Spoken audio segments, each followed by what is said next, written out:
There was the build-up, there was the draft taking place for training, and as an American, I wanted to do my part. It was really my motivation.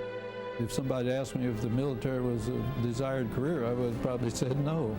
But it was the environment that we were in, the build-up all across the country to support our allies in Europe. I was in the engineering program and taking ROTC. My instructor perhaps planted the seed that maybe I would apply for the flying side of the program that began in 1941. The Army was going to experiment and allow some training of black aviators, so I applied for that aviation training and was accepted and got the call to go down to Tuskegee.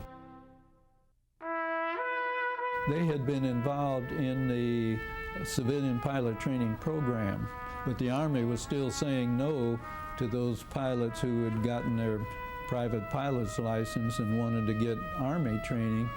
They didn't even believe blacks could fly.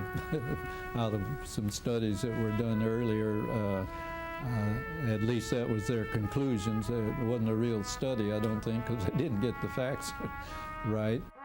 So their policy was not taking blacks into the aviation corps.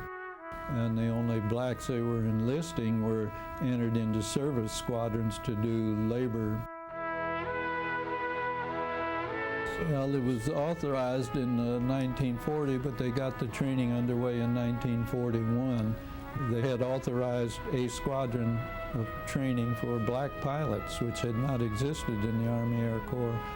It's something that we had always said, give us the opportunity. Before, we had been told you can't do something, but had never been given the chance to do it.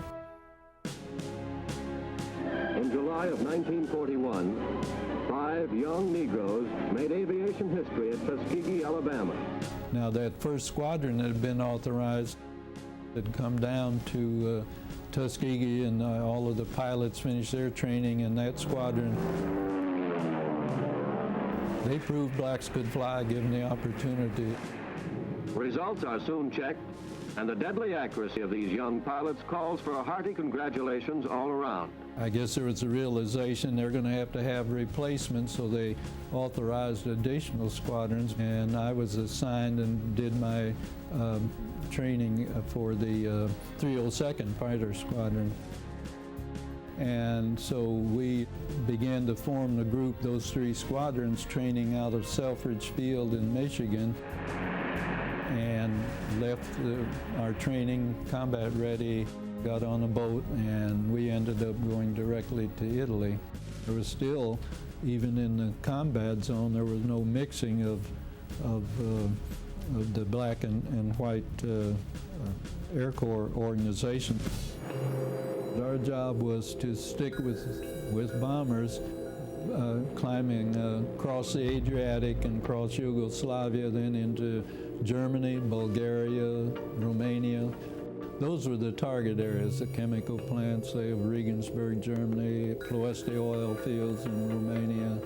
Once they got on the bomb run, they didn't waver. And whether the flak was there or not, was hang in there till bombs away. We always saluted bomber pilots because you know when a bomber was hit and going down, that's 10 crewmen. Even if German aircraft were up, if they did not attack the bomber stream we were protecting, we didn't always leave the bombers just to try to go after them. If they attacked the bomber stream, then our flights were dispatched to fight them off. The first time you are fully aware that there's enemy fire in and around you, that they are firing, gets your attention. Your adrenaline does flow a little faster. The 332nd, or say Tuskegee Airmen, did not lose a bomber to a German fighter that they had under escort. I ended up total combat missions of 136. Well, the word was fighter pilots generally could be brought out of the combat zone after 50 missions. Most of the Tuskegee Airmen ended up with well over 100 missions. Over the time that we were in Europe, 66 pilots lost their life. We had 32 who became prisoners of war.